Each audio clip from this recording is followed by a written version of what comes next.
Archie, I just found out MTV is dying. Does that mean music is dead? Should I mourn with a playlist? Relax, Chip. MTV didn't die, it just changed species.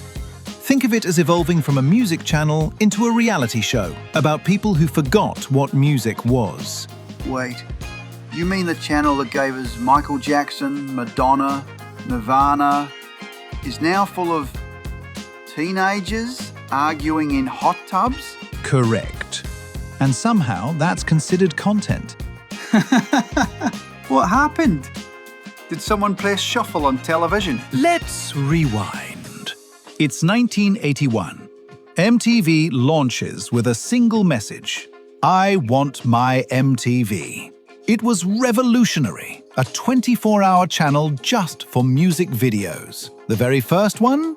Video killed the radio star. The prophecy was in the title.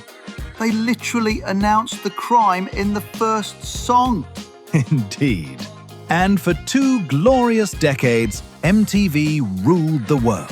It made stars, it killed haircuts, it created cultural moments. Michael Jackson's Thriller, Madonna's Everything, Nirvana's Chaos, Britney's Python.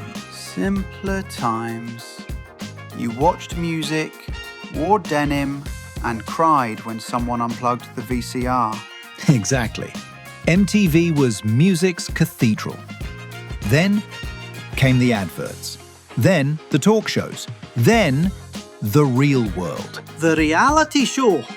The one with people doing absolutely nothing, but dramatically. That's the one. It aired in 1992. Huge hit. Suddenly, MTV realized reality was cheaper than rock stars. You don't need tour buses when you've got drama and bad lighting. So they replaced guitars with gossip. Precisely. Then came Jackass, Pimp My Ride, Jersey Shore. MTV became less music television and more how to survive 20 minutes of chaos. It's like a midlife crisis but televised. You're not wrong. And while MTV was busy watching people argue in limousines, something else happened. The internet. The plot twist. YouTube launched in 2005. Suddenly, people could watch any video anytime without waiting for an MTV host to stop talking. Then came streaming, social media, TikTok. The algorithm became the new DJ. So the internet stole MTV's job and did it better. And without ad breaks. MTV tried to fight back with more shows, more branding, more teen angst. But the audience had already moved to their phones. So YouTube was the new stage, Spotify the new radio, and TikTok the new fever dream. Beautifully put. Somewhere between genius and existential crisis. That's my brand. By the 2010s, music videos lived online. MTV pivoted completely, focusing on reality TV and award shows that people only watched for memes the next day. So MTV became the museum of its own funeral. Very poetic. And in 2025, this year, they announced the closure of several MTV music channels across the UK and Europe. MTV 80s, 90s, Club MTV, all gone by the end of December. There's something in the decades. What's next? MTV silence? Possibly. The parent company, Paramount Global, is cutting costs. Traditional TV isn't making money. Everyone's watching content online. Even Gary's aquarium cam gets more engagement than linear broadcast. That's because Gary's streaming in 4K. And he knows his angles. Indeed. He's training for his own network, MTSea. 24 hours of slow-motion bubbles and existential jazz. He says, it's music television for those who can't blink. I envy him. But why didn't MTV just move everything to YouTube? Or make an app? Or, I don't know, follow people where they went? They tried, but by the time they reacted, the internet had already trained a new generation to expect control. MTV's model was, we show you what's cool.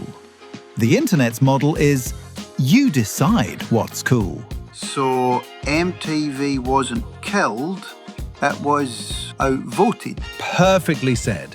Culture evolved faster than the channel built to host it. Like a comet that burned bright, played too much Blink 182, then crashed into the algorithm. That might be the most poetic thing you've ever said. Slightly stupid, but poetic. I'm evolving. In fairness, MTV did more for pop culture than almost any other channel. It made music visual. It gave identity to a generation. And when that generation moved online, the spirit of MTV went with them. So all the TikTok dance trends, YouTube vlogs and viral challenges, they're basically MTV's grandkids. Exactly. MTV didn't vanish, it multiplied. So the real question is, who killed MTV? Or did MTV kill itself? Both. The internet took its audience, but MTV stopped being MTV long before that. The moment it stopped playing music, it lost its soul. You can't call yourself music television and then air 14 hours of ridiculousness. Maybe they should rename it RTV, reality television. Probably loud. That's terrifyingly accurate. Maybe it will come back someday. Retro always does. Like vinyl. Or moustaches. Or you, after caffeine. Exactly. MTV could reboot as MTV Classic, where they just play music again. No talking, no drama, just vibes. Actually, they did that. It was called MTV Classic. They shut it down too. So even nostalgia has a subscription fee now. Welcome to the 21st century. So maybe MTV didn't die of old age. Maybe it died of relevance. We all moved on. We became our own DJs, editors and producers. Exactly. The internet democratized creativity. Everyone has a stage. MTV was built for a few stars.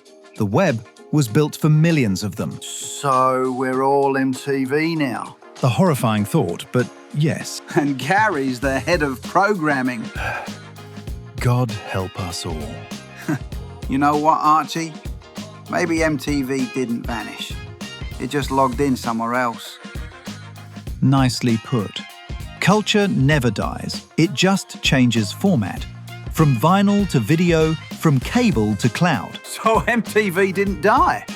It just got Wi-Fi. And that's Dumb Science Show, where common sense takes a day off.